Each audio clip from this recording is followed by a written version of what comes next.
Shooting করতে গিয়ে অসুস্থ হয়ে পড়লেন মিঠুন চক্রবর্তী। তাকে ভর্তি করা হয়েছে অ্যাপোলো হাসপাতালে। এ বিষয়ে কথা বলবো আমাদের প্রতিনিধি ঝিলম করঞ্জে এই মুহূর্তে রয়েছে। ঝিলম, কেমন আছেন মিঠুন চক্রবর্তী? সূত্রে জানানো হচ্ছে তার শারীরিক অবস্থা স্থিতিশীল। সকালে যে সমস্যা নিয়ে তাকে নিয়ে আসা হয়, এমার্জেন্সিতে তাকে নিয়ে আসা হয় এবং তখন চিকিৎসক তার শারীরিক অবস্থা পরীক্ষা করে প্রাথমিকভাবে এমআরআই করার সিদ্ধান্ত নেন এবং তার শরীরের ডান দিকের অংশে সমস্যা হচ্ছিল এবং সে কারণে এমআরআই করায় দেখা যায় তার মৃদু স্ট্রোক হয়েছে এবং এরপরে তাকে নিউরো আইসিইউতে ভর্তি করা হয়।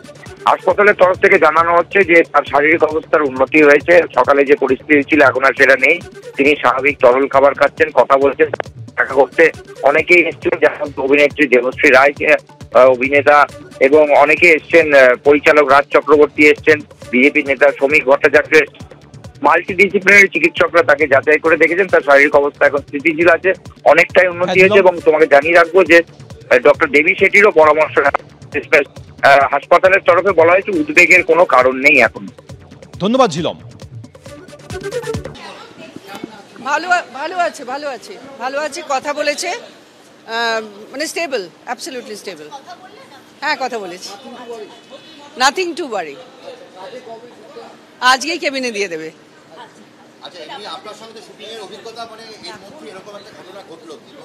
ভেরি শকিং বাট স্টেবল, ওই জন্য হাসি মুখে যাচ্ছি বাড়ি।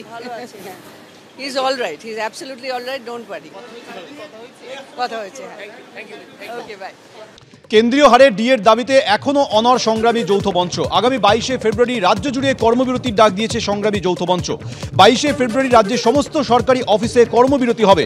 এর পাশাপাশি 3রা মার্চ মিছিলের পর শহীদ মিনারে সমাবেশ হবে বলেও জানিয়েছেন ডিএ আন্দোলনকারীরা। একই সঙ্গে 6 এবং 7ই মার্চ রাজ্য জুড়ে ধর্মঘটের ডাক দিয়েছে সংগ্রামী যৌথ মঞ্চ। সংগ্রামী যৌথ মঞ্চের এখানে যে লাগাতার অনশন চলছে, সেই অনশনকে সমর্থন করে আগামী 18 তারিখ দক্ষিণ 24 পরগনা জেলার কোথায় হবে, বারুইপুরে জেলা অফিসের সামনে, ডিএম অফিসের সামনে একদিনের প্রতীকী অনশন কর্মসূচি হবে। আগামী 22 তারিখ, 22শে ফেব্রুয়ারি, ওই দিন গোটা রাজ্য জুড়ে সমস্ত সরকারি অফিসে কর্মবিরতির ডাক দিচ্ছি আমরা। আগামী 3 তারিখ 3রা মার্চ রবিবার রানী রাসমণি রোড থেকে শহীদ মিনার পর্যন্ত মহামিছিল এবং শহীদ মিনারে মহাসমাবেশের ডাক দিতে চলেছে সংগ্রামী যৌথ মঞ্চ। এবং তারই সাথে আগামী 6 এবং 7ই মার্চ, এই 2 দিন আমরা গোটা রাজ্য জুড়ে সমস্ত ক্ষেত্রে ধর্মঘটের ডাক দিচ্ছি।